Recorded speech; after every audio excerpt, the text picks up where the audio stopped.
ഈശോ മിശിഹായിക്ക് സ്തുതിയായിരിക്കട്ടെ. ഈശോ മിശിഹായിൽ സ്നേഹിക്കപ്പെടുന്ന മാതാപിതാക്കളെ, സഹോദരങ്ങളെ, ദൈവത്തിൻ്റെ അനന്തമായ സ്നേഹവും കരുണയും സൗഖ്യവും നമ്മുടെ ജീവിതത്തിൽ വന്ന് നിറയട്ടെ എന്ന് പ്രാർത്ഥിക്കുന്നു. 2 രാജാക്കന്മാരുടെ പുസ്തകം 2-ാം അധ്യായം 16 മുതലുള്ള തിരുവചന ഭാഗങ്ങൾ വായിക്കുമ്പോൾ, എലീഷ ജോർദാൻ കടന്ന് ജെറീക്കോയിലെത്തി. ജെറീക്കോയിൽ അവനെ സ്വീകരിക്കുവാൻ പ്രവാചകഗണം കാത്തുനിന്നു.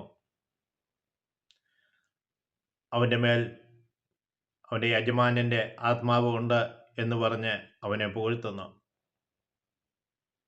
അവനെ എല്ലാവരും താണുവണങ്ങി സ്വീകരിച്ചു. എന്നിട്ട് അവർ പറയുന്നുണ്ട്, അങ്ങയുടെ ദാസരിൽ 50 പേര് ബലവാന്മാരുണ്ട്. അവരെ അങ്ങയുടെ യജമാനനെ അന്വേഷിച്ചു പോകുവാൻ അനുവദിക്കണമേ. കർത്താവ് ഏലിയായെ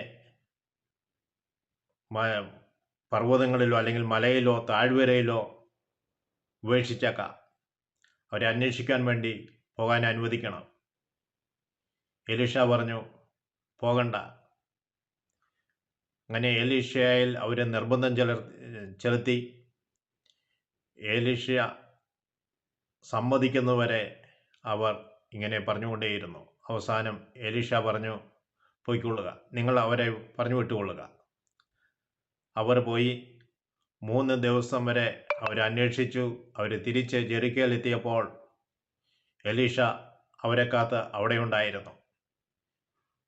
എലീഷ പറഞ്ഞു, ഞാൻ പോകണ്ടെന്ന് പറഞ്ഞതല്ലേ. പ്രിയ സഹോദരങ്ങളെ, ചിലരെ നിർബന്ധത്തിന് വേണ്ടി പോലും നമ്മൾ ചില കാര്യങ്ങൾ അനുവദിക്കേണ്ടതായിട്ട് വരും. അത് വെറുതെ സമയം പാഴാക്കുകയും അധ്വാനം വ്യർത്ഥമാവുകയുമാണ് എന്ന് ഈ വചനഭാഗത്തിലൂടെ നമ്മൾ തിരിച്ചറിയുക. ദൈവം തിരഞ്ഞെടുക്കപ്പെട്ട അഭിഷിക്തരിലൂടെ, പ്രവാചക ദൗത്യം വേർന്നവരിലൂടെ ദൈവം അരുളി ചെയ്യുന്നത് ഹൃദയത്തിൽ സംശീകരിച്ചുകൊണ്ട് തൻ്റെ ജീവിതത്തെ കർമ്മപ്പെടുത്തി മുന്നോട്ട് പോകാനുള്ള ആത്മശക്തി ലഭിക്കുവാൻ വേണ്ടി പരിശുദ്ധാത്മാവിനോട് നമുക്ക് അപേക്ഷിക്കാം. പരിശുദ്ധാത്മാവെ, ഞങ്ങൾ വന്ന് നിറയണമെന്ന് പ്രാർത്ഥിക്കാം. ഞങ്ങളുടെ രക്ഷകനും നാഥനുമായ മിശിഹാ എപ്പോഴും ഞങ്ങളുടെ കൂടെ ഉണ്ടായിരിക്കണമെന്ന് നമുക്ക് പ്രാർത്ഥിക്കാം. ദൈവത്തെ അനന്തമായ സ്നേഹവും കർത്താവ് യേശു ക്രിസ്തുവിന്റെ കൃപയും പരിശുദ്ധാത്മാവിൻ്റെ സഹവാസവും ഇപ്പോഴും എപ്പോഴും നമ്മുടെ കൂടെ ഉണ്ടായിരിക്കട്ടെ എന്ന് നമുക്ക് പ്രാർത്ഥിക്കാം. ഞങ്ങളുടെ ഒപ്പം ഞങ്ങൾക്ക് വേണ്ടി എപ്പോഴും നിരന്തരം മധ്യസ്ഥം വഹിച്ചുകൊണ്ടിരിക്കുന്ന പരിശുദ്ധ ആശ്രയ മാതാവെ, ഞങ്ങൾക്കൂടെ തുടർന്ന് മധ്യസ്ഥം വഹിക്കണമേ.